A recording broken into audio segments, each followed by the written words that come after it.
Hi guys, this is the Java series part 50. In the last session, we have discussed about the member inner class. In this session, we will discuss anonymous inner class. What is anonymous inner class? A class that has no name. It should be used if we have to override a method of class. Anonymous inner class can be achieved in two ways. The first one, class. The second one, interface. Class may be abstract or concrete. Abstract class contains either abstract method or non-abstract method or both. Okay, so let's see this example. Here, this is the concrete class. Concrete means this class contains the method that has the implementation details. Abstract class may contain abstract method or non-abstract method or abstract with non-abstract method. Okay, so here we have used the concrete class.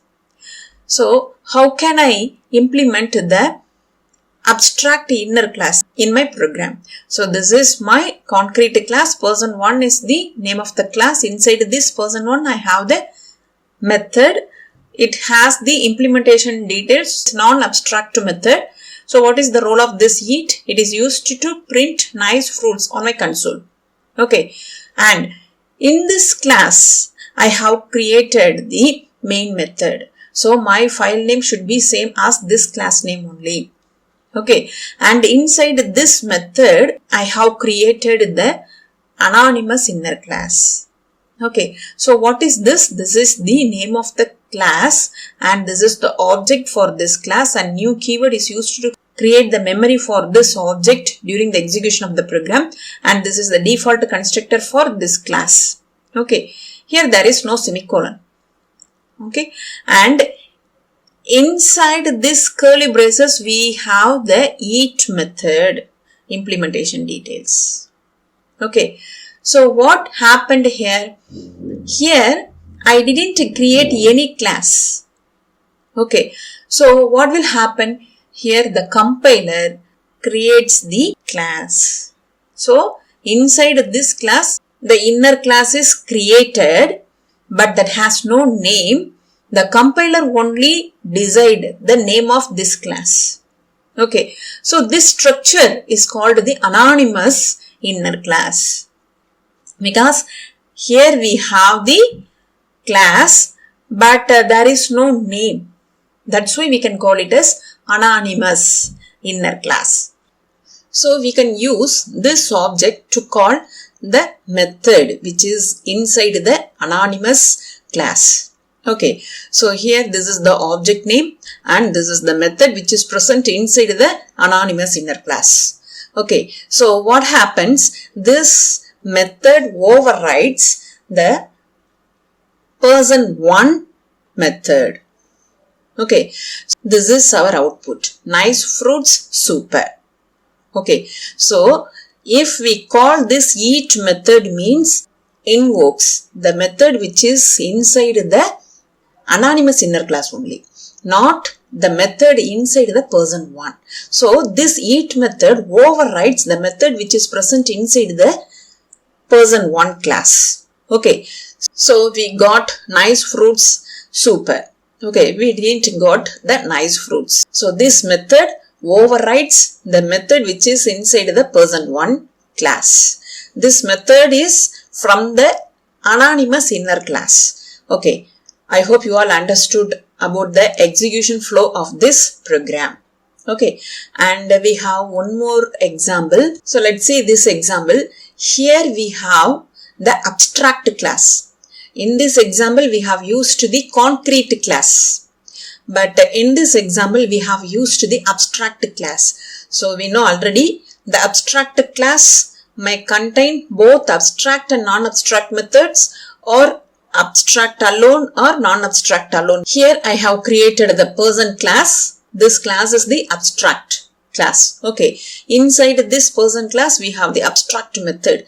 Abstract method is a class that does not contain any implementation details.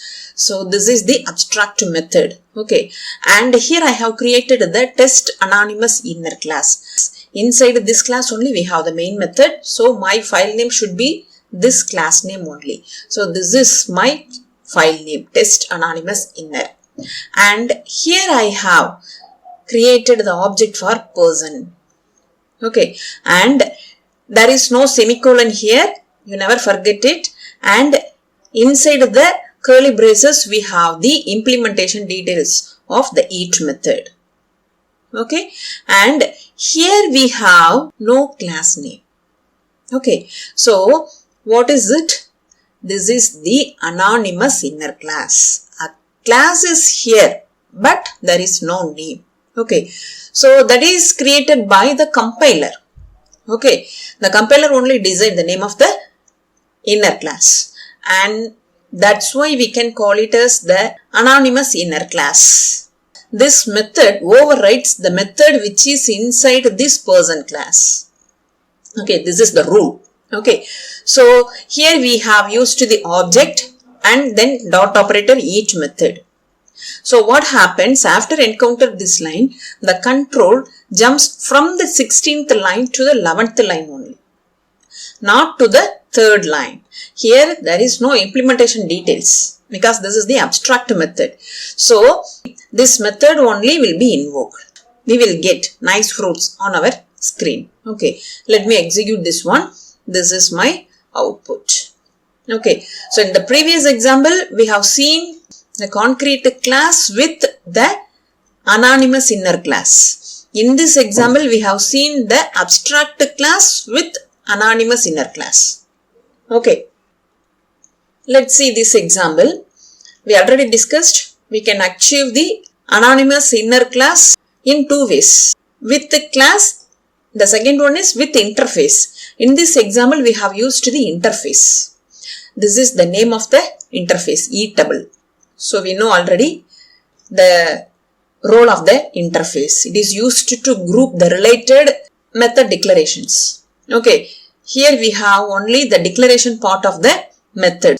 That means it does not contain any implementation details. Okay, and here I have created the class test anonymous inner 1. Inside this class only I have the main method. So my file name should be same as this class name only. Okay, and here Eatable is the name of the interface and this is the object. Here new keyword and Eatable. New keyword is used to create the memory for this object during the execution of the program. There is no semicolon at the end of the statement, and here we have the curly braces. At the end of this curly brace only we have to put the semicolon. Okay, here we didn't have any class name. That's why we can call it as anonymous inner class. Okay, here inside the curly braces we have the implementation details of this each method. Okay, so what is the role of this each method? It is used to print nice fruits. Great. Okay, and here I have used the object of this Eatable interface.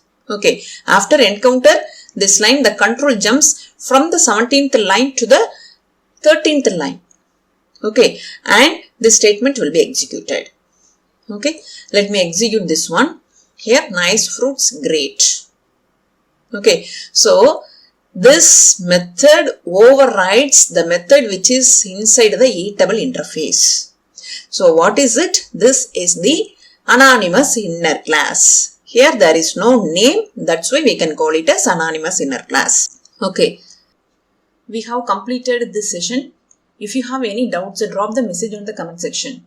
If this video is useful to you, like and share. For more videos, subscribe my channel, hit the bell icon, then only you will get the notification for my new updates. Have a nice day. Thank you.